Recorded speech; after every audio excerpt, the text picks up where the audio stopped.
오늘 함께 읽은 전도서 말씀, 전도서에 관해서 우리가 말씀을 나눌 때에 여러분도 익히 알고 계시리라 믿는데, 우리가 항상 잠언하고 함께 좀 이야기를 많이 하게 되죠. 전도서의 저자는 이스라엘이 가장 강성했을 때, 요즘 말로 제일 잘 나갈 때, 구약의 역사로 볼 때 이스라엘 민족이 제일 잘 나가던 시절의 왕이었던 솔로몬이 이 전도서를 썼습니다. 그리고 그가 젊은 날에, 이 전도서를 쓸 때는 좀 노년이었고 젊은 날에 쓴 또 지혜서가 우리에게 잠언으로 성경을 통해서 전해지고 있죠.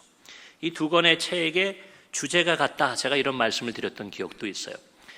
두 책을 썼던 시기가 다르고 그 안에 내용들은 분위기나 그 예화들이 굉장히 다르지만 그럼에도 한 가지의 주제다, 이런 말씀을 드렸어요. 한 사람이 썼으니까요.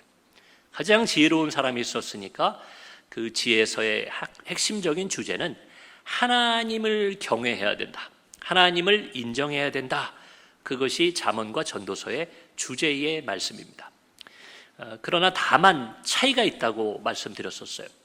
어떤 차이가 있냐면, 이 잠언은, 좀 젊은 날에 솔로몬이 썼던 잠언은 하나님을 경외하면 인생이 복되고 잘 된다는 이야기가 되고, 또 전도서는 모든 것, 이 세상 많은 거 해보고 경험해 보니까 헛되고 부질없고 의미 없는데 딱 하나 인생에 중요하고 남는 것은 하나님을 경외하는 것이더라.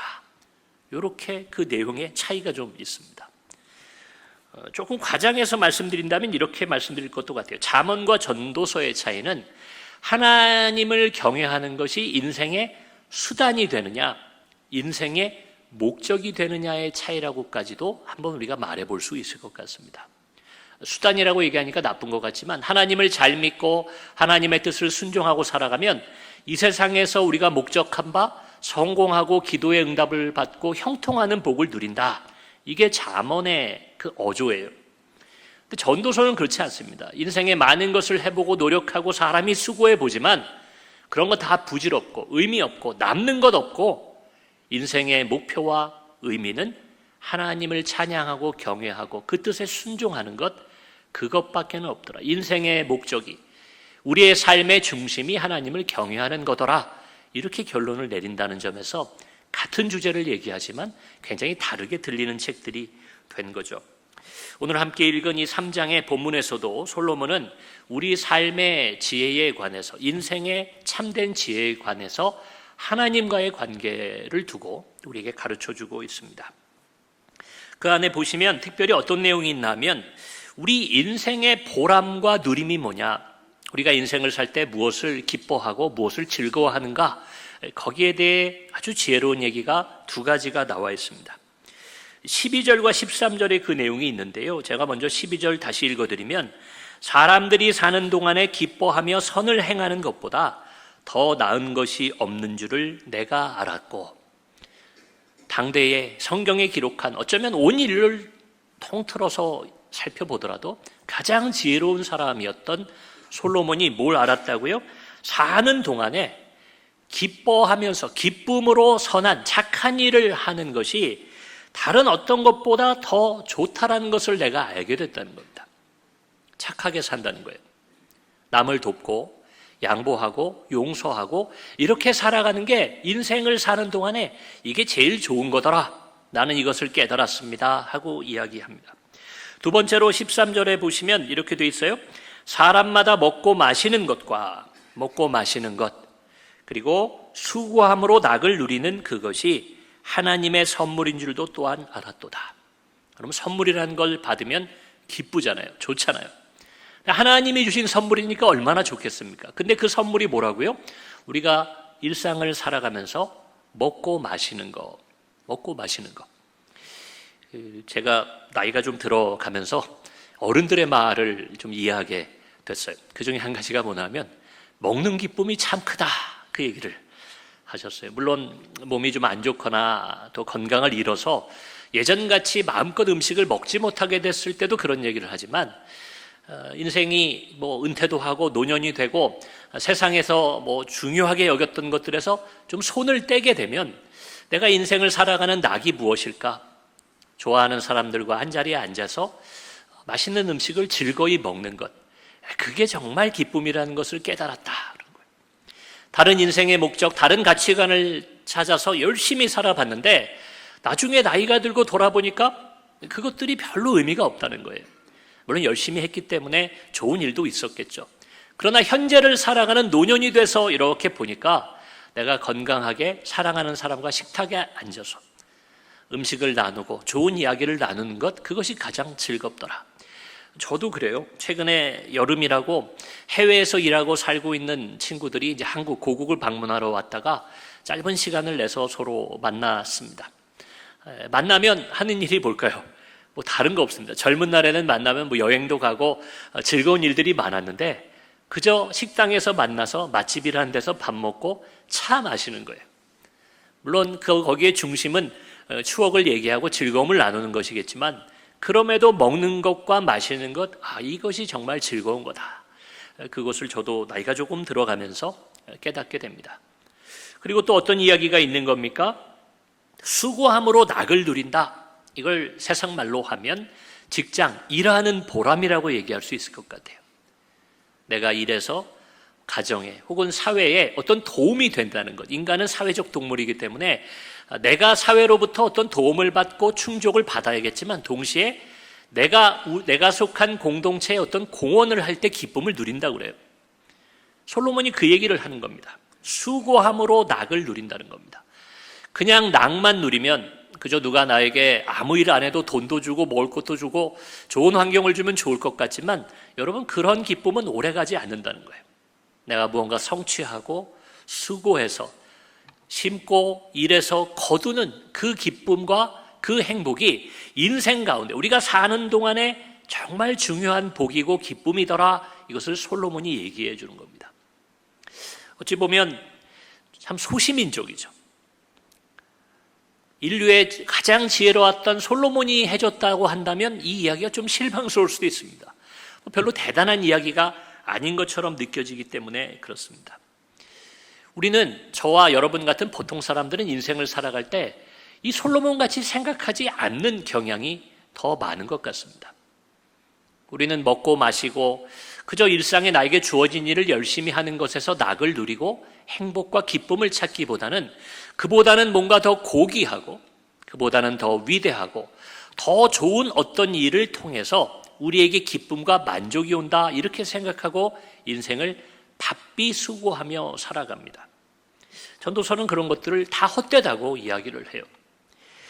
우리가 고귀하고 위대하고 더 좋다고 믿으면서, 그게 사람마다 조금씩은 다르겠죠. 그것을 위해 수고하고 헌신하고 바삐 살아가다 보면 거기에 늘 부작용이 좀 따라옵니다. 젊은 날에는 여러분 건강을 잃는 경우들이 많아요. 내가 생각한 아주 거창하고 사회와 인류와 우리나라와 민족을 위해 내가 위대한 일을 한다고 열심히 하다 보니까 그 일 때문에 건강을 해치는 경우도 있습니다. 또 그러한 일과 가치와 목적에 몰두하다 보면 사랑하는 가족에게 소홀해지고 친구들에게 소홀해져서 가족과 친구와의 관계를 잃어버리는 경우도 있습니다. 또한 그것이 아무리 좋고 위대한 거라 해도 그것을 추구하는 과정에서 겪게 되는 절망, 혹은 이루지 못했을 때 우리에게 찾아오는 실망감 때문에 낙심한 인생을 살아가는 경우도 우리는 많이 보게 됩니다. 식상한 비유죠. 여러분, 움켜쥐로 하면 할수록 우리의 손에서 빠져나가는 해변가의 모래알이나 혹은 여러분 바닷물을 움켜줘 보십시오. 힘줘서 잡으려고 노력하고 애쓸수록 여러분 손 안에 남아있는 모래알이나 바닷물은 없습니다. 마치 그것과도 같은 것이 인생의 행복과 기쁨이 아닐까, 그런 생각을 해보게 됩니다. 솔로몬이 오늘 우리에게 전해주는 이 12절과 13절에 굉장히 소시민적인, 모든 사람들이 어쩌면 쉽게 누릴 수 있는 그러한 행복, 왜 왕이자 최고의 지혜자였던 솔로몬은 그 행복을 우리에게 이야기했을까요? 왜 그 정도의 기쁨을 우리에게 누리라고 이야기를 했을까요? 여러분, 제가 지금 드린 이 질문의 답, 혹은 그 답에 대한 힌트가 앞서 읽은 11절 말씀 가운데 나와 있습니다. 제가 한번 다시 읽어드립니다. 하나님이 모든 것을 지으시되 때를 따라 아름답게 하셨고 또 사람들에게는 영원을 사모하는 마음을 주셨느니라. 여러분, 우리에게 뭘 주셨다고요? 영원을 사모하는 마음을 주셨어요. 영원한 것. 영원히 산다라는 것도 있지만 인생을 살아갈 때 여러분 우리가 어떤 걸 좋아하는 게 생기거나 또 어떤 걸 누리고 행복이라고 느낄 때는 우리가 그것이 영원하기를 바랍니다. 영원하기를 바라요. 저도 모처럼 한국에 와 있는 우리 아이들과 요즘 시간을 보내면서 물론 즐겁고 기쁨을 누리고 있습니다. 이 아이들이 태어났을 때를 기억하면 그 기쁨은 뭐 지금과는 비교할 수 없을 만큼 컸죠. 그 어린아이를 조심히 제가 한번 처음으로 안아보던 때의 기억이 지금까지도 생생합니다. 그러면서 그 기쁨이 영원할 거라고 생각하죠. 그러나 그렇지 않더라고요. 우리 아이들이 있어서 좀 미안한데 아이들 때문에 속상해서 제가 누군가를 원망했던 적도 있고 아이들이 잠시지만 너무 말 안 들으면 인간이기에 저도 미울 때가 있고 또 앞으로는 더한 일이 있겠죠. 제 친구들이 그래요. 제가 이런 감정을 내가 애들한테 느낄 때가 있었다 그랬더니 야, 그건 아무것도 아니다. 앞으로 더 큰 일들이 있다. 제 인생의 선배들의 이야기를 들어보면 또 자녀 때문에 속상할 일이 있죠. 자녀들의 입장에서 또 마찬가지일 겁니다. 아빠를 좋아하고 엄마를 좋아하지만 아빠 엄마 때문에 속상하고 화나는 일이 왜 없겠습니까? 그럼에도 우리는 인생이 다 그렇다는 걸 알면서도 어떤 좋은 것이 있을 때마다 그것이 영원하기를 바라는 거예요. 영원히 좋기를 바라고 영원히 내가 그것을 소유하기를 바랍니다. 그러나 이 세상에 어떤 것도 영원하지를 않죠. 세상의 지혜로운 철학자들은 그렇게 얘기합니다. 인간은 이 세상을 영원히 살 수 없는 존재이면서도 영혼을 꿈꾸고 영혼에 대해 생각할 수 있다는 것 때문에 다른 동물들보다 위대하다는 거예요. 인간만이 가지고 있는 거랍니다. 요즘 100세 시대다 혹은 요즘은 또 더 나아가서 한 120까지는 우리가 기대 수명을 가져도 된다. 이런 시대지만 어찌됐건 120년이라는 한계가 있음에도 우리는 영혼에 대해서 혹은 태초에 대해서 생각하고 고민하고 그것에 대해서 뭔가를 준비할 수 있는 존재다. 이게 인간의 위대함이라는 겁니다. 그러나 11절의 맨 마지막 부분을 읽으면 제가 다시 읽어드려요. 그러나 하나님이 하시는 일의 시종을 사람으로 측량할 수 없게 하셨도다. 영혼을 사모하는데요. 여러분 이 땅의 모든 일의 시작과 끝을 우리는 측량할 수 없다. 바꿔 말하면 알 수 없는 존재라는 거예요. 자, 여기서 인간의 비극이 비롯됩니다. 꿈꾸는 건 뭘 꿈꿔요?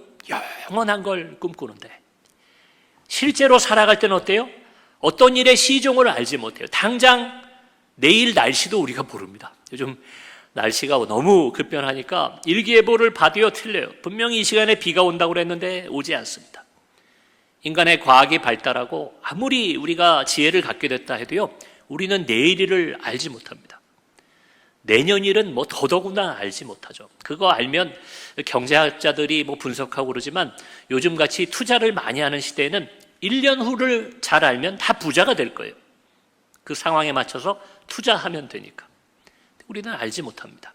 여기에 비극이 있어요. 어쩌면 짝사랑과도 같다 그런 생각이 들어요. 너무 사모하는데 너무 원하는데 가질 수 없고 맺어질 수 없는 것처럼 영혼을 사모하지만 이 땅에서는 그것을 충족받을 수 없는 것이 인간의 삶입니다. 그래서 철학자들은 인간의 실존을 불안하다, 소외되어 있다, 절망 속에 살아간다, 허무 속에 살아가는 것이 인간의 운명이라고 얘기했습니다. 우리 기독교인들은 말합니다. 인생의 허무함과 절망 속에서 예수 그리스도가 구원의 해답이 된다. 여러분 우린 그렇게 고백해요. 즉 영혼을 사모하는 우리들에게 예수 그리스도가 응답이 된다는 겁니다. 예수를 알지 못하는 세상 사람들은 그래서 어떻게 살아갑니까? 이러한 영혼에 대한 갈증을 채우고자 무언가를 만들고 추구하고 노력하면서 아까 제가 그런 비유 드렸죠. 모래알을 움켜잡으려는 것 같은 헛되고 인생을 최선을 다해 살아가는 것이 예수님을 모르는 세상 사람들의 삶입니다. 인류의 역사 가운데 그런 일이 있죠. 우리가 요즘 주중에 창세기 말씀 강해에서 나누고 있는데 여러분 바벨탑 사건이 그런 거죠. 영혼에 대한 갈증으로 우리가 높은 탑을 만들고 모여서 우리의 이름을 내자. 부질없는 일입니다. 인류 역사의 유물들을 보십시오. 피라미드 같은 것. 그 거대한 피라미드를 만들면서 우리가 성경은 바로라고 말하는 파라오들이 그 시대의 왕들은 뭘 꿈꿨습니까? 그 안에 미라로 자신의 몸을 만들어서 영원히 살기를 바랬던 염원이 지금까지 우리 눈앞에 증거로 남아있는 것이 저는 피라미드라고 생각합니다. 오늘날도 여러분 그런 일이 없겠습니까? 우리가 무덤을 그렇게 크게 만드는 사람은 없지만 여러분 대기업들을 보면 그래요. 하나님이 사명을 주고 재능을 주고 또 축복해 주셔서 사업을 이루게 되면 여러분 거기서 만족하는 사람은 없습니다. 더 큰 기업을 만들고 내 이름을 내고 내 자녀에게 그것을 물려주어서 뭔가 영원한 것을 추구하려는 것이 사람의 욕심이에요. 제가 뭐 큰 교회들을 폄하하고자 하는 건 아니지만 어쩌면 우리 인간의 기독교인들의 마음에도 교회 건물을 더 크게 짓고 교회의 역사를 자랑하고 더 그것을 후대에 이어가려고 하는 기독교인들의 마음 속에도 그 영혼에 대한 갈증을 그런 외형적인 것에서 찾으려고 하는 오류가 아닌가, 저는 그런 생각을 해보게도 됩니다. 우리 개인으로 보더라도 출세하고 싶고 성공하고 싶고 내 자녀가 위대한 위인이 되기를 바라는 마음 가운데에는 그 깊은 우리의 내면엔 영혼에 대한 갈증이 있을 수 있다는 겁니다. 하나님이 우리를 영적인 존재로 창조하셨기 때문에 우리는 영원한 갈증을 느끼게 돼요. 그 영원한 갈증을 채울 수 있는 것, 여러분 너무 뻔하죠? 제가 질문 드릴 필요 없습니다. 그것은 하나님밖에 없어요. 예수 그리스도밖에 없습니다. 신약의 그 우물가에서 만났던 자신의 갈증과 자신의 채워지지 않는 그 영적 갈증을 채우기 위해 남편을 바꿔가며 모래알을 움켜쥐는 삶을 살던 그 여인에게 예수님이 찾아가셔서 말씀하셨던 것도 바로 그거죠. 내가 영원히 목마르지 않은 물을 너에게 주겠다. 여러분 그것이 예수를 믿는 이유이자 목적이 되어야 됩니다. 어떤 수고와 어떠한 노력을 한다 해도 우리 안에 깊이 잠겨 있는 그 영혼에 대한 갈증은요, 해소될 수가 없다는 것입니다. 나름의 노력을 다 기울였어요. 이스라엘을 강하게 만들고 자신이 받은 사명을 이루기에 정말 최선을 다했던 게 솔로몬입니다. 그리고 그 당시 어떤 사람보다 놀라운 지혜를 가졌던 솔로몬은 그래서 어떤 결론에 이릅니까? 여러분 인생을 행복하고 아름답고 만족하게 살기를 원합니까?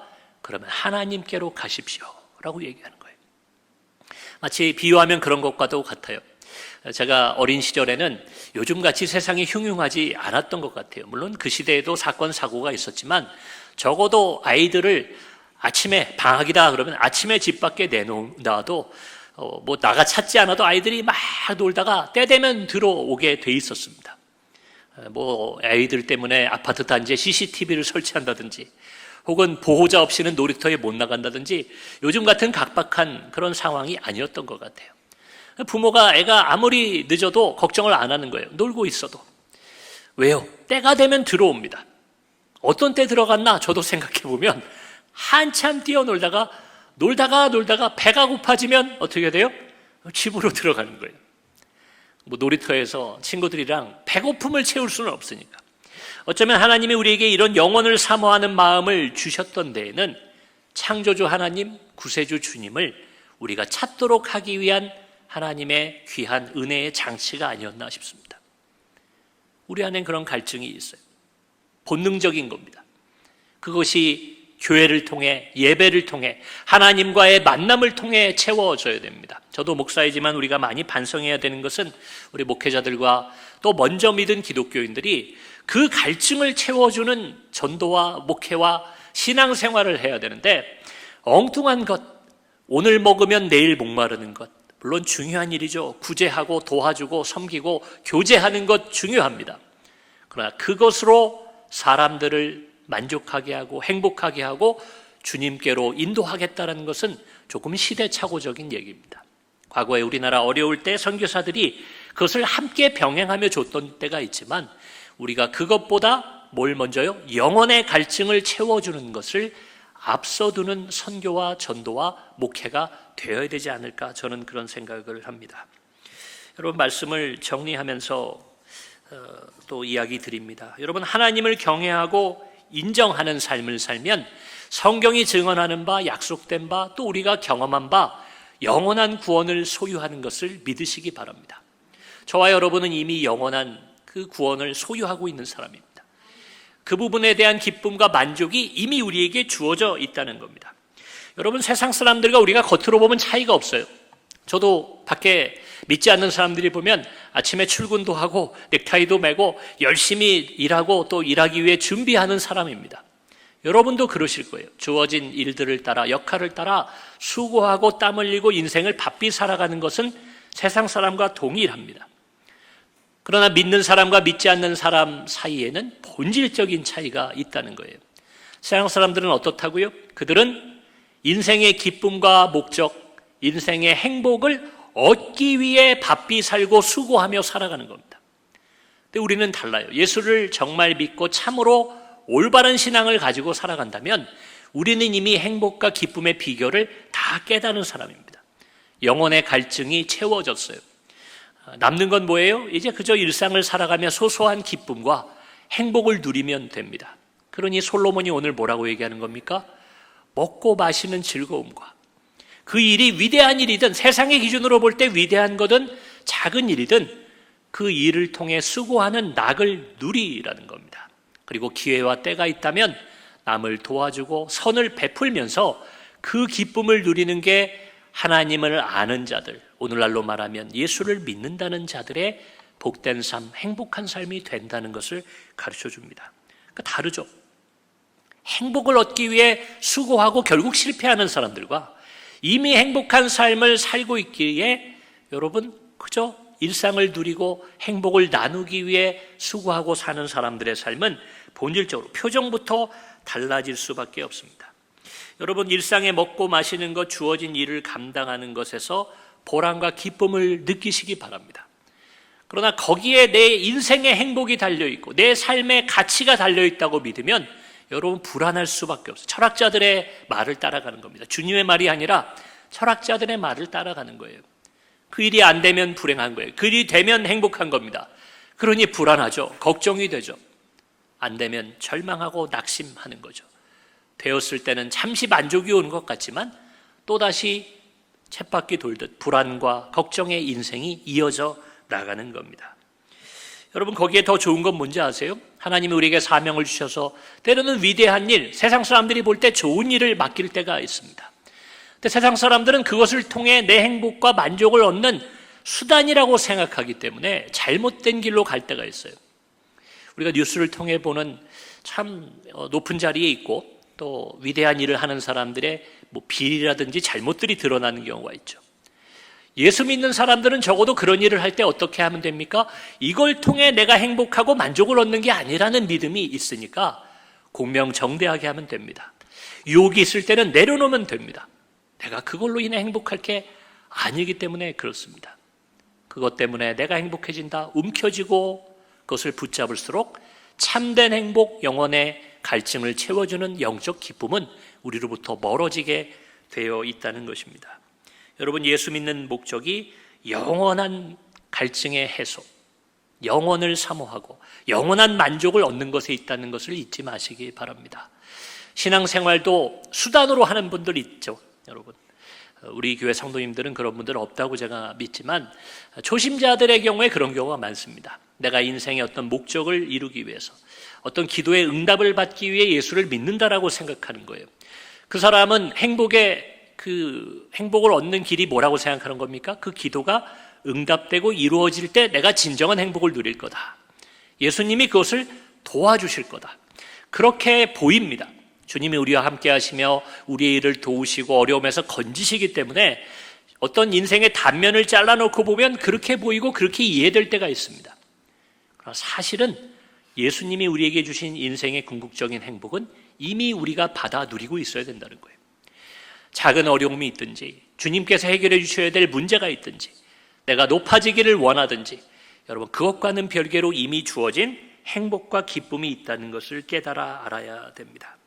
이렇게 한번 말씀드릴게요. 여러분 우리가 오늘 하루 먹을 걸 걱정하고 살아가는 시대는 좀 지났죠. 과거에는 그랬습니다. 그러나 크게 다르지 않아요. 가만 보면 이 땅의 인간들이 1년 먹을 거 걱정하며 사는 겁니다. 올 한 해 동안에 내가 예를 들면 연봉은 얼마 받고 뭐는 어떻게 되고 집안에 무슨 일이 있으니까 이게 플러스 마이너스 어떻게 될까? 그것도 여러분 좀 유치하게 느껴지세요? 그러면 더 늘려봐야 그게 그겁니다. 내가 인생을 70년, 100년 살아갈 때 앞으로 내가 먹고 살 문제, 다 해결되었는가, 준비가 되었는가, 그걸 계획하는 게 요즘 말로 뭐라고 그래요? 노후 대책. 그래서 젊은 날부터, 요즘은 이런 거 컨설팅 해주는 분들 얘기가 20대 때부터, 첫 직장에 들어갈 때부터 노후 대책을 세우기 시작해야 된다는 거예요. 그만큼 미래가 불안한 시대를 살아가기 때문에 그렇다는 겁니다. 여러분, 그 모든 걸 다 준비했다 한들 그거는 이 땅을 살아가는 우리 기독교인의 관점에서는 잠시 왔다 떠나가는 인생의 만족에 불과한 겁니다. 하나님 우리의 통이 더 커지기를 원하시는 분이에요. 영원한 기쁨을 너에게 줄 테니까 요거는 좀 근심하지 말아라. 이것 때문에 너희가 슬프게 인생을 살아가지 말아라. 솔로몬을 통해 오늘 저에게 주시는 말씀이라고 생각합니다. 여러분, 어려움이 있으시죠? 또 해결해야 될 문제들이 왜 없겠습니까? 저도 있어요. 다 있습니다. 고난과 문제 속에 살아갑니다. 그러나 우리가 하나님께서 우리의 영혼의 갈증, 영혼의 문제를 온 인류의 아주 위대한 위인들이나 왕들조차 해결하지 못했던 영혼의 구원을 우리에게 주셨다는 것을 믿고 그것을 경험하고 살아갈 때 그저 하루 수고하셨으면 저녁에 가족들과 식탁에 둘러앉아 대단할 것도 없는 평범한 반찬을 놓고 식사를 하더라도 그 기쁨을 누리시기 바랍니다. 아무리 인생이 각박해도 내 작은 도움이 필요한 사람들, 예를 들면 여러분 여름철에 덥고 짜증나잖아요. 근데 어디 가게를 가거나 어딜 가나 문 한번 이렇게 잡아주세요. 문 한번 잡아주세요. 뒤에 따라오는 사람이 뭐 우산도 접고 하려면 어렵잖아요. 내가 먼저 들어가서 이렇게 문을 한번 잡아줘 보세요. 선한 일을 하는 것의 기쁨을 누리시기 바랍니다. 내 코가 석자고 내가 고민이 있으니까 짜증이 나니까 뒷사람이 어찌됐든 말든 문 휙 닫고 나아가는 게 우리에게 무슨 유익이 있겠습니까? 이미 우리에겐 구원이 주어졌어요. 하나님 우리와 함께 하십니다. 영원한 생명이 보장됐습니다. 선을 행하시고 오늘 나에게 주어진 것들에 최선을 다하는 기쁨을 누리며 살아가는, 그러면 저희가 솔로몬처럼 사는 거예요. 솔로몬의 지혜를 깨닫는 겁니다.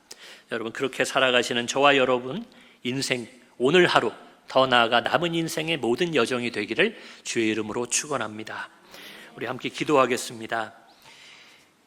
기도하실 때에 하나님 이미 우리에게 구원의 생명을 또 영원한 기쁨을 주셨다는 것을 감사하시고 또 그것을 잊고 지내셨거나 깨닫지 못했다면 하나님 다시 한번 깨닫고 느껴지게 하여 주옵소서. 우리 기도하시면서 더불어 지금 인간의 눈으로 볼 때는 좀 불편하고 또 원망스러운 상황과 그런 고난 가운데 있더라도 여러분, 나에게 주어진 모든 것들을 이미 받은 자답게, 영혼의 문제를 해결한 자답게 누리고 기쁨으로 살아갈 수 있게 해달라고 우리 주님 의지하면서 합심하여 기도하기 원합니다. 우리 주의 이름 한번 부르고 다 함께 기도하시겠습니다.